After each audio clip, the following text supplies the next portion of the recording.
नमस्कार साथियों। और आज हम लोग आधुनिक भारत के इतिहास के बारे में जानकारी प्राप्त करेंगे। और सबसे पहला जो इसमें टॉपिक है वो है यूरोपीय कंपनियों का आगमन। और ये जो है ये मैंने घटना चक्र के पूर्वावलोकन से ये प्रीवियस पेपर को संग्रहित किया है। और यूरोपीय कंपनियों का आगमन के बारे में हम लोग इसमें जानेंगे। तो जैसा कि ये मैंने प्रश्न यहाँ पे लिखा हुआ है, कुल 10 प्रश्न हैं जो कि आने वाले बीपीएससी एग्ज़ाम के लिए या रेलवे एग्ज़ाम के लिए काफ़ी महत्वपूर्ण है। और ये प्रीवियस पेपर हैं और बीपीएससी टीआरई के लिए भी ये सभी प्रश्न महत्वपूर्ण हैं। तो इसमें देखते हैं कि सबसे पहला जो प्रश्न है कि पुर्तगाली उपनिवेश का प्रथम वायसराय भारत में कौन हुआ। विकल्प हैं Diaz, Vasco D gamma, Almeida और अल्बुकर्क। तो इसका जो उत्तर होगा सही वो होगा अल्मीडा, यानी ये जो हमारा प्रश्न होगा ये होगा अल्मीडा। ये अल्मीडा जो होगा ये हमारा इसका सही उत्तर होगा। इसके एक्सप्लेनेशन के बारे में हम लोग जान लेते हैं कि एक्सप्लेनेशन क्या है। कि मध्यकाल में सर्वप्रथम जो भारत से संबंध स्थापित करने वाले जो पुर्तगीज़ थे, मतलब वो सबसे पहले वो पुर्तगीज़ ही थे जो मध्यकाल में यदि मेडिवल पीरियड की बात करें हम, तो भारत के साथ जो संबंध जो जुड़ा हुआ था वो पुर्तगीज़ ही थे। और जो पहला पुर्तगीज़ था वो वास्को डी गामा था, जो भारत के पश्चिमी तट पे जो स्थित बंदरगाह है जिसे हम कालीकट के नाम से जानते हैं, तो सर्वप्रथम वो वहाँ पे 20 मई 1948 को पहुँचा। और उसने यहाँ पहुँचकर भारत के लिए बहुत सारे नए नए समुद्री मार्गों की खोज की। और उस समय जो कालीकट का जो तत्कालीन शासक था वो जमोरीन था, ठीक है। और वो उसने जमोरीन ने क्या किया, वास्को डी गामा का स्वागत किया। तो इस तरह से पुर्तगाली जो थे वो, मतलब पुर्तगाली व्यापारी जो थे वो भारत में हम कह सकते हैं कालीकट, गोवा, दमन, दीव एवं हुगली, इन 4 जगहों, मतलब इन 4 बंदरगाहों पर जो अपनी कोठियाँ यानी जो अपना व्यापार करने के लिए जो स्थापित की जाती हैं, उन्होंने वहाँ पर स्थापित करी। उसके बाद 1505 ईस्वी की यदि हम बात करें तो जो अल्मीडा जो था वो पहला पुर्तगाली वायसराय था और वो गवर्नर बनकर आया भारत में। तो और व्यापारिक हितों की यदि हम बात करें तो उसने सबसे पहले अल्मीडा ने ब्लू वाटर पॉलिसी जो है, मतलब जिसे हम नीला जल की नीति का प्रतिपादन उसने किया था, क्योंकि वो व्यापार को बढ़ाना चाहता था। और इसी के परिप्रेक्ष्य उसने जो है ब्लू वाटर पॉलिसी लाया, ठीक है। तो इस तरह से हम कह सकते हैं कि इसका जो पुर्तगाली उपनिवेश का जो प्रथम वायसराय भारत में हुआ तो वो था कौन, अल्मीडा। चलते हैं अगले प्रश्न पे। अगला जो प्रश्न है, अगले प्रश्न में चलते हैं। अगला प्रश्न है कि बंगाल की खाड़ी में समुद्री डकैती हेतु हुगली का उपयोग कौन करता था, ठीक है। तो इसका जो विकल्प है वो है डच, फ्रांसीसी, पुर्तगाली, अंग्रेज़, उपयुक्त में से एक सटीक या उपयुक्त से कोई नहीं। तो ये भी 65वीं बीपीएससी में पूछा गया प्रश्न है। तो इसका जो सही उत्तर होगा वो हो जाएगा पुर्तगाली, ठीक है। पुर्तगाली जो होगा इसका सही उत्तर होगा, यानी ये हमारा ऑप्शन हो गया सी। इसके पीछे एक्सप्लेनेशन है कि जो पुर्तगाली थे, मतलब वो विशेषता हुगली नदी का जो उपयोग है वो, मतलब बंगाल की खाड़ी से निकटतम है, तो वो समुद्री लूटपाट के लिए जो है एक अड्डे के रूप में इस्तेमाल करते थे पुर्तगाली, ठीक है। तो इसका सही उत्तर पुर्तगाली हो जाएगा। चलते हैं अगले प्रश्न पे। अगला जो प्रश्न है वो है भारत में 1613 ईस्वी में अंग्रेज़ों ने अपनी पहली फैक्ट्री कहाँ स्थापित की थी। गोवा, बंगाल में हुगली, आरकोट और सूरत। तो ये सभी को मालूम होगा, ये प्रश्न काफ़ी पूछा भी गया है। तो इसका उत्तर हो जाएगा हमारा सूरत, ठीक है। तो सूरत इसका सही उत्तर हो जाएगा कि भारत में 1613 ईस्वी में अंग्रेज़ों ने अपनी पहली फैक्ट्री कहाँ स्थापित की थी, तो इसका सही उत्तर हो जाएगा सूरत। इसके यदि एक्सप्लेनेशन की यदि हम बात करें तो जो कैप्टन विलियम्स हॉकिंस जो है वो सबसे पहले मुग़ल दरबार में, सूरत से ही मुग़ल दरबार में 1619 ईस्वी में पहुंचा। और उसने ये अनुमति मांगी कि हमें फैक्ट्री स्थापित करनी है।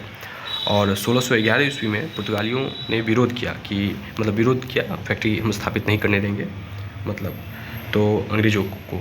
इसके बावजूद जो है जो कैप्टन मिल्टन था वो सूरत के नज़दीक पहुंचा और उसके बाद मुग़ल जो गवर्नर से वहाँ से उनसे परमिशन मांगा कि हमें यहाँ पे व्यापार करने के लिए आप अनुमति दें। तो वो इसमें सफल भी हो गया। और कैप्टन बेस्ट जो है वो एक सूरत में जो बंदरगाह, सूरत के जो बंदरगाह है तो उसमें जो है पुर्तगाली का जो एक अधिकार था व्यापार करने का, उसको जो है उसने निरस्त कर दिया, समाप्त किया कि बस आप ही यहाँ पे व्यापार नहीं करेंगे बल्कि हम लोग भी यहाँ पे व्यापार करेंगे। ठीक है, तो इस तरह से हम कह सकते हैं कि 1613 ईस्वी में जो है स्थायी रूप से अंग्रेज़ों के द्वारा फैक्ट्री स्थापित की गई, वो भी सूरत था। ठीक है, और यहीं से जो है अंग्रेज़ ने अपने व्यापार को अलग अलग भागों में जो है फैलाया, जैसे अहमदाबाद, बुरहानपुर, अजमेर, आगरा, इसमें उन्होंने सपोर्ट करने के लिए, व्यापार को बढ़ाने के लिए अलग अलग फैक्ट्रियों को स्थापित किया। ठीक है, तो इसका सही उत्तर सूरत हो जाएगा। अब आगे हम लोग चलते हैं अगले प्रश्न पे। अगला जो प्रश्न है वो है, निम्नलिखित में किस अंग्रेज अधिकारी ने पुर्तगालियों को स्वाली के स्थान पर हराया था? स्वाली। ठीक है, तो विकल्प है William Hawkins, Thomas best, Thomas Roe और जोसिया चाइल्ड। तो अभी इससे पहले वाले जो प्रश्न में मैंने एक्सप्लेनेशन दिया हुआ था, थॉमस बेस्ट का मैंने अभी चर्चा किया था। ठीक है, जो कैप्टन बेस्ट जो था वो सूरत के बंदरगाह पर जो पुर्तगाली का जो एक अधिकार है उसको वहाँ से हटाना चाहता था, तो इसलिए उसकी निरंतरता को भंग किया उसने कि आपको व्यापार हमें भी करना है वहाँ पे जो है, तो अंग्रेज़ों को भी व्यापार करने का अधिकार मिलना चाहिए। तो हालांकि मुग़ल जो थे वो परमिशन दे दिए थे कि आप व्यापार करने के लिए। तो इस तरह से हम कह सकते हैं कि जो निम्नलिखित में से जो अंग्रेज़ अधिकारी है पुर्तगाली को स्वाली के स्थान पर हराया था का मतलब हुआ कि वहाँ उन्होंने व्यापार के एक अधिकार को जो है समाप्त किया। तो इसका जो सही विकल्प हो जाएगा वो हो जाएगा हमारा विकल्प बी, जो कि थॉमस बेस्ट हो जाएगा। ठीक है, तो थॉमस बेस्ट ये विकल्प सही हो जाएगा। आगे चलते हैं अगले प्रश्न पे। अगला जो प्रश्न है वो है, डच ईस्ट इंडिया कंपनी ने किस वर्ष अपनी फैक्ट्री पटना में स्थापित की थी?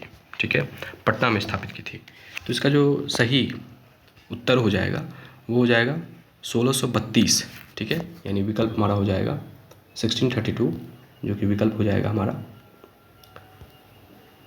ये विकल्प हमारा ऑप्शन बी है 1632। इसके एक्सप्लेनेशन की यदि हम बात करें तो जो पटना डिस्ट्रिक्ट है गजेटियर, तो उसमें क्या है कि उसमें आप उसमें 1632 दिया हुआ है और कह सकते हैं कि जो डच फैक्ट्री की स्थापना करने का जो है पुख्ता प्रमाण तो नहीं है, लेकिन लगातार ये प्रश्न पिछले साल भी पूछा जाता है, पिछले प्रश्न पत्रों में भी पूछा गया है। तो हम ये मान सकते हैं कि जो पटना कॉलेज है उसमें वहाँ पे डच फैक्ट्री की स्थापना करने के कुछ प्रमाण हैं और कुछ कागजात से भी ये पता चला है, तो हम कह सकते हैं 1632 है। और इस विशेषकर यदि हम देखें तो डचों का जो इंटरेस्ट था, यानी जो रुचि थी व्यापार में, वो सूती वस्त्र, चीनी, सोरा, अफीम, इन सब चीज़ों का जो है वो व्यापार अधिक करते थे। ठीक है, तो इसका सही उत्तर हो जाएगा 1632। अब चलते हैं अगले प्रश्न पे। अगला जो प्रश्न है वो है, अगला प्रश्न है कि डच ईस्ट इंडिया कंपनी ने किस वर्ष पटना में अपना कारखाना स्थापित किया? तो किस वर्ष स्थापित किया? 1648, 1635, 1632, 1643। तो इसका सही उत्तर हो जाएगा 1632, जो कि पूर्ण प्रश्न ही था, ये बार बार पूछा जाता है, लेकिन ये रिपीट क्वेश्चन है कि डच ईस्ट इंडिया कंपनी ने किस वर्ष पटना में अपना कारखाना स्थापित, तो 1632 ईस्वी हो जाएगा। तो इसमें ज़्यादा टाइम नहीं लेंगे, तो इसमें हम कह सकते हैं कि ये जो अगला प्रश्न है वो हो जाएगा इसमें 1632। ठीक है, अब अगले चलते हैं अगले प्रश्न पे कि निम्नलिखित में से प्रथम कर्नाटक युद्ध का कौन सा तात्कालिक कारण था? कर्नाटक जो युद्ध हुआ था उसका जो क्या तात्कालिक कारण था? अंग्रेज और फ्रांसीसियों के बीच प्रतिद्वंदिता, ऑस्ट्रिया की राजगद्दी की जंग, कर्नाटक की राजगद्दी का मसला, अंग्रेजों द्वारा फ्रांसीसी जहाज़ों का अधिग्रहण।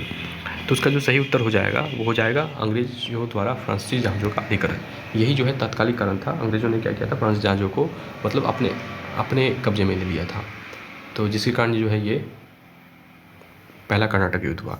इसमें हम बता देते हैं आपको कि पहला जो कर्नाटक का युद्ध हुआ था वो 1746 से 48 के बीच का ये कार्यकाल था, मतलब ये दौरान था। और इसमें ऑस्ट्रिया का उत्तराधिकार युद्ध हम इसको कह सकते हैं, जो 1740 में प्रारंभ हुआ था और इसी का विस्तार हो गया ये युद्ध को। और हम कह सकते हैं कि जो मतलब जो गृह सरकार जो था यहाँ पे उसके आगे के विरुद्ध जो है दोनों दल, जैसे अंग्रेज और फ्रांसीसी जो है, उन्होंने 1740 में युद्ध प्रारंभ कर दिया। और अंग्रेज का जो कैप्टन था वो बर्नेट था, उसी के नेतृत्व में युद्ध लड़ा गया। और उन्होंने क्या किया कि फ्रांसीसी जहाज़ पर जो है वो अधिकार अपना स्थापित कर लिए। और जो पहला कर्नाटक युद्ध हुआ, उस समय जो कर्नाटक के जो नवाब थे वो अनवरुद्दीन जो है थे, और महफूज खां के नेतृत्व में जो है 10,000 भारतीय सेना जो है मतलब सेना को फ्रांसीसियों पर आक्रमण करने के लिए भेजा गया। तो अब यहाँ पे फ्रांसीसी सेना का जो नेतृत्व कर रहा था वो था कैप्टन पैराडाइज, ठीक है। और उसने अड्डियार नदी पर जो है सेंट थोमे नामक स्थान पर जो नवाब जो था उसे पराजित किया, ठीक है। तो ये हम कह सकते हैं कि इसमें जो तात्कालिक कारण था कर्नाटक युद्ध का वो था अंग्रेजों द्वारा फ्रांसीसी जहाज़ों का अधिग्रहण, ठीक है। तो अगले चलते हैं अगले प्रश्न पे। प्रश्न संख्या 8। 1760 का जो प्रसिद्ध वांडीवास का युद्ध है अंग्रेजों द्वारा किसके खिलाफ लड़ा गया था, ठीक है। तो जाहिर सी बात है ये हो जाएगा फ्रांसीसी के खिलाफ जो है लड़ा गया था। इसका प्रश्न उत्तर हो जाएगा, ये हो जाएगा हमारा ए। 1760 का जो वांडीवास का जो युद्ध था वो अंग्रेजों द्वारा फ्रांसीसी के खिलाफ जो है लड़ा गया था। वांडीवास का युद्ध क्या है, तो इसमें 1760 जनवरी हम कह सकते हैं, तो अंग्रेजों और फ्रांसीसियों के बीच जो है ये हुआ था। और इसमें फ्रांसीसी जो है वो पराजित हुए थे और अंग्रेज सेना का जो नेतृत्व था वो सर आयरकूट ने किया और फ्रांसीसी सेना का नेतृत्व जो है वो काउंट डी लाली ने किया था, ठीक है। तो आगे चलते हैं अगले प्रश्न पे। अगला प्रश्न जो है हमारा ये है प्रश्न संख्या 9। इसमें है कि उस क्षेत्र की पहचान करें जहाँ से यूरोपीय वासियों को सर्वप्रथम सोरा और अफीम प्राप्त होता था।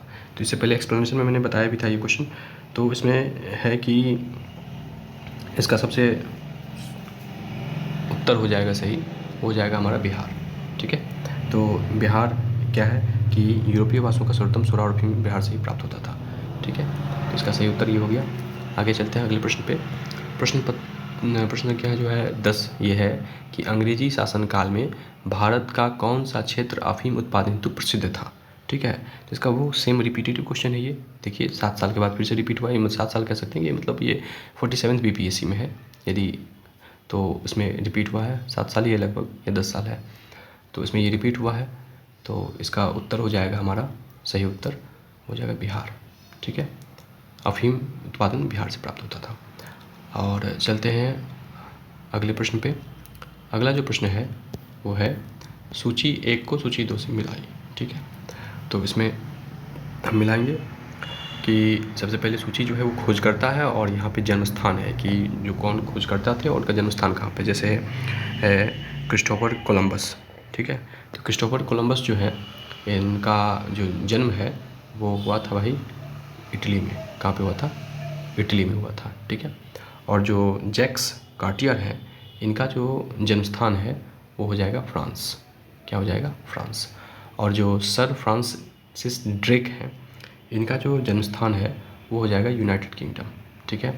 उसके बाद फर्डिनेंड मैगलन जो है वो हो जाएगा हमारा पुर्तगाल, ठीक है। फर्डिनेंड मैगलन हो जाएगा हमारा पुर्तगाल। तो ये सारे खोजकर्ता हुए Christopher Columbus Italy, Jacques Cartier हो जाएंगे हमारे फ्रांस के, और सन फ्रांसिस ड्रेक जो हो जाएंगे वो यूनाइटेड किंगडम के, और फर्डिनेंड मैगलन जो है वो पुर्तगाल के हो जाएंगे। तो ये जो प्रीवियस पेपर था ये सिर्फ यूरोपीय कंपनियों के आगमन से प्रश्न था। अगले जो है हम लोग नेक्स्ट वीडियो में ईस्ट इंडिया कंपनी और बंगाल के नवाब से संबंधित प्रश्नों को देखेंगे। और ये प्रीवियस पेपर है और प्रीवियस पेपर की जो प्रश्न हैं वो एग्ज़ाम के लिए काफ़ी महत्वपूर्ण भी होते हैं, और जैसा कि है कि अलग अलग एग्ज़ाम में ये पूछे भी जाते हैं। तो तैयारी करते रहिए और मस्त रहिए। तब तक के लिए मिलते हैं अगले वीडियो में। धन्यवाद।